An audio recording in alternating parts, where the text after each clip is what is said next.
Sir మెయిన్గా assembly సమావేశాలకి Jaganmohan Reddy రావాలి, మీరు అంశాలన్నీ ఏదైతే ఇప్పుడు బయట మాట్లాడుతున్నారో అసెంబ్లీకి వచ్చి చర్చించినట్టు కూడా చంద్రబాబు నాయుడు గారు మాట్లాడుతున్నారు. ఇంకొక వైపు స్పీకర్ గారు అయ్యన్న పాత్ర గారు కూడా ఆయన కూడా మాట్లాడుతుంది ఏంటంటే ఒక ఎమ్మెల్యే స్థాయిగా ఎమ్మెల్యే గారు మీరు రండి అసెంబ్లీకి, పులివెందుల ఎమ్మెల్యేగా మీకు ఎలాంటి టైం ఇవ్వాలో అదంతా మేము ఇచ్చి మాట్లాడడానికి అవకాశం ఇస్తామని చెప్పేసి ఆయన మాట్లాడుతున్నారు. మరి అవకాశం ఇస్తామని చెప్తున్నప్పుడు జగన్మోహన్ రెడ్డి గారు వెళ్ళడానికి ఏంటి బాధ? ఫస్ట్ పాయింట్ ఏంటంటే స్పీకర్ గారు ఎక్స్ వేదికగా జగన్మోహన్ రెడ్డి గారికి ట్యాగ్ చేస్తూ ఒక మెసేజ్ ఇచ్చారు. అదేంటంటే రెండు అంశాలు ఉన్నాయి అందులో. మొట్టమొదటి అంశం, ఒకరేమో దమ్ముంటే రెండు అసెంబ్లీలో చర్చించాలంటారు, ఇంకొకరేమో గుర్తించని ప్రతిపక్ష నాయకుడిగా మీ దమ్ముంటే అని ఆలంటారు. ఈ రెండు వదిలేసి జగన్మోహన్ రెడ్డి గారు పులివెందుల ఎమ్మెల్యే గారు సమావేశాలకు రండి, ఇది ఒకటే. దీంట్లో రెండు ఉన్నాయి. ఒకటి బయట జరిగిన చర్చ, ఒకటి దమ్ము పులివెందుల ఎమ్మెల్యే గారు రండి అని సంబోధించడం, మూడోది అందరు ఎమ్మెల్యేలతో పాటు అందరికి సమానమైన అవకాశాలు ఇస్తాను. ఈ మూడు వారు ఎక్స్ లో స్పందించారు. ఈ మూడు చుట్టూ అసలు కథ నడుస్తుంది. స్పీకర్ గా ఉన్న వాళ్ళు ఎవరైనా సరే సభ నడపడం కోసం అందరు ఎమ్మెల్యేలని ఆహ్వానించవచ్చు, ఆదేశించవచ్చు, ఖచ్చితంగా రండి సమావేశానికి అని. ఒకవేళ ఆదేశాలు ఉల్లంఘించిన వాళ్ళపైన చర్యలు తీసుకోవచ్చు, ఆయన పరిధిలో ఉన్నట్టు. దాన్ని ఎవరు కాదంటారు, అందరితో మాట్లాడచ్చు. ఆయన దీనికోసం ఏమైనా చేయొచ్చు. యాజ్ ఎ స్పీకర్ గా సభకు రప్పించడం కోసం, సభడం కోసం ఆయనకు ఆ హక్కు ఉంది, ఆయన బాధ్యత ఉంది, ఆయన చేయొచ్చు. బట్ అలా స్పందించకుండా ఉంటే బాగుండేది. ఎందుకంటే బయట వైసీపీ తెలుగుదేశం వాళ్ళ మధ్య రాజకీయ సవాళ్ళు ప్రతి సవాళ్ళు చాలా దొరుకుతాయి. అయ్యన్న పాత్రుడు కూడా తెలుగుదేశం కావచ్చు, కానీ స్పీకర్ అయిన తర్వాత ఆయన ఇండిపెండెంట్ గా ఉంటారని కూడా చెప్పారు. కాబట్టి బయట తెలుగుదేశం వైసీపీ మధ్య రాజకీయ రచ్చకి ముగింపు పలికేలాగా స్పీకర్ గారి ఆదేశాలు ఉండాలి. దానికి కొంచెం అవకాశం ఇచ్చేట్టుగా ఉండకూడదు. రెండు, ఇప్పుడు పులివెందుల ఎమ్మెల్యే వరిష్ఠ, ఆయన నిజంగా పులివెందుల ఎమ్మెల్యే అని దాంట్లో డౌట్ ఏం లేదు. కానీ పులివెందుల ఎమ్మెల్యేని ఎవరు అంటున్నారు రెగ్యులర్ ఈ మధ్య? పార్టీ వాళ్ళు అంటున్నారు.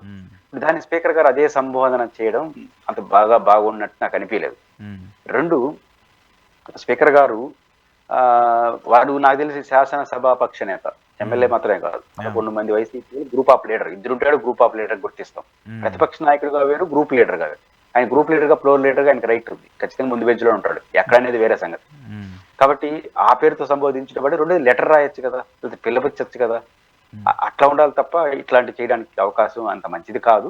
మరి ఎందుకు అలా స్పందించారు? అందరికి అవకాశాలు సమానంగా ఇస్తామంటే 175 మంది ఎమ్మెల్యేలకు ఇచ్చినట్టు 2 నిమిషాలు జగన్కి ఇస్తానని చెప్పడం ఇండైరెక్ట్ గా. ఇప్పుడు ఆయన చెప్పేది కూడా అదే. నాకు ఆయన నో డౌట్ ఎమ్మెల్యేలకు ఎవరికైనా సమయం కేటాయించే హక్కు పూర్తిగా స్పీకర్కే ఉంటుంది. దాన్ని దృష్టిలో పెట్టుకుని జగన్మోహన్ రెడ్డి గారు పూర్తిగా స్పీకర్ కి శిక్షణ అధికారం ఉంటుంది కాబట్టి 175 మంది లిస్ట్ చేసి నాకు 1 నిమిషం 2 నిమిషం ఇస్తే నేనేం చేస్తాను అడిగిపోయి. కాబట్టి ప్రతిపక్ష నేతగా గుర్తిస్తే నేను సావధానంగా మాట్లాడతానని జగన్ గారి వైఖరి. అయితే నేను వ్యక్తిగతంగా ప్రతిపక్ష నాయుడు గుర్తించకపోయినా రమ్మనే కోరతాను, రావాలి కూడా. అయితే జగన్ గారి లాజిక్ ఏంది? ఇప్పుడు చూడండి, జగన్ గారు ఏమో ఒక లెటర్ రాశాడు స్పీకర్ గారికి, ఏమని, నన్ను ప్రతిపక్ష నాయకుడుగా సో గుర్తించనని. హైకోర్టులో పిటిషన్ వేశాడు. ఇప్పుడు బయట చర్చ బ్రహ్మాండంగా నడుస్తోంది. ఆ లెటర్ కి అయ్యా బాబు 10% సీట్లు ఉంటే తప్ప నేను ప్రతిపక్ష నాయకుడిగా గుర్తించలేము అని సమాధానం ఎందుకు చెప్పలేకపోతున్నారు? అంటే రూల్లో అది లేదు కాబట్టి రిటర్న్ గా సమాధానం చెప్పట్లేదు. రూల్లో అది లేదు 10% అనేది. ఇది సాంప్రదాయంగా మాత్రమే మారింది. రూల్లో ఏముంది? అధికార పార్టీకి రాజకీయంగా విభేదించే పార్టీ అయి ఉండాలి, ఉన్న విభేదించే గ్రూపుల్లో మేజర్ గ్రూప్ గా ఉండాలి, స్పీకర్ డెసిషన్ తీసుకోవాలి. ఇది రూల్స్ లో ఉండేది. ఇక 10% ఆడుంది కాబట్టి టెక్నికల్ గా రిటర్న్ ఆన్సర్ ఆయన కోర్టుకు వెళ్తాడు, యాడుందండి అసెంబ్లీ రూల్స్ లో అంటాడు. కాబట్టి రిటర్న్ గా మాత్రం ఆన్సర్ చేయదు, ఇట్లా స్పందిస్తూ ఉంటారు. కాబట్టి ఇది ఇంకొంచెం రాస్తుంది. దీనివల్ల ఏమవుతుంది? ఇప్పుడు ఒక సర్టిఫై ఏం చేశారు, మీకు 175 మంది ఎమ్మెల్యేలో సమానంగా మీకు అవకాశాలు ఇస్తాను అంటే జగన్ చెప్పినట్టు 2 నిమిషాలు ఏది ఇస్తారు అంటే ఆయన పోకపోవడం సరైనది కానీ వైసీపీలో అనుకుంటారు. ఎవరి నుంచి వాళ్ళు బలం చేకూరుస్తుంది, అందుకే కదా జగన్ పోలేదని అనుకుంటారు. కాబట్టి వీలైనంత వరకు జగన్మోహన్ రెడ్డి గారు వెళ్ళాలి. రెండోది స్పీకర్ గారు రప్పించుకోవాలి. ప్రతిపక్ష నాయకుడిగా ఇవ్వకపోవడం అనేది విచక్షణ అధికారం. నిబంధనలు పెట్టుకుంటే ఇవ్వచ్చు, కానీ సాంప్రదాయం ప్రకారం 10% పాటిస్తున్నారు, అది స్పీకర్ విచక్షణ. కానీ ఏదైనప్పటికీ కూడా ఒక డెసిషన్ తీసుకోవాలి. జగన్మోహన్ రెడ్డి గారు మాత్రం తను అనుకున్న డెసిషన్ కి అటు ఇటుగా కట్టుబడి ఉంటాడు, బేసిక్ గా దాని లైన్ లో పోతాడు.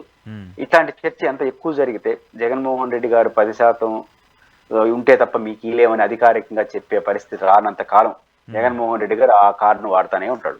గుర్తించండి, వస్తాను, గుర్తించలేమయ్యా ఇది రూల్ పొజిషన్ అని చెప్పేయండి అప్పుడు. కానీ మాటల్లో ఉంటాయి, 10% నీకు ప్రజలు ఇవన్నీ, ఇది మాటలు ఎన్నైనా మాట్లాడచ్చు. కానీ బేసిక్ గా ఆయన ప్రతిపక్ష నాయకు గుర్తించకపోవడానికి ఇది రూల్ పొజిషన్, ఆయన లెటర్ సమాధానం కోర్టులో పిటిషన్ వేసేస్తే ఆయన ఖచ్చితంగా వస్తాడు. అట్లా చేయలేరు, ఎందుకంటే రూల్స్ అది లేవు. కాబట్టి స్పీకర్ కార్యాలయం ఏమైనా చేయొచ్చు, స్పీకర్ గారికి ఆ అబ్జెక్షన్ అధికారం ఉంటుంది. బట్ రాజకీయ పార్టీలు మధ్య వాద ప్రతివాదాలు జరిగేదానికి అడ్డుకట్ట వేసేట్టుగానే స్పీకర్ కార్యాలయం ఉంటే బెటర్. Okay okay okay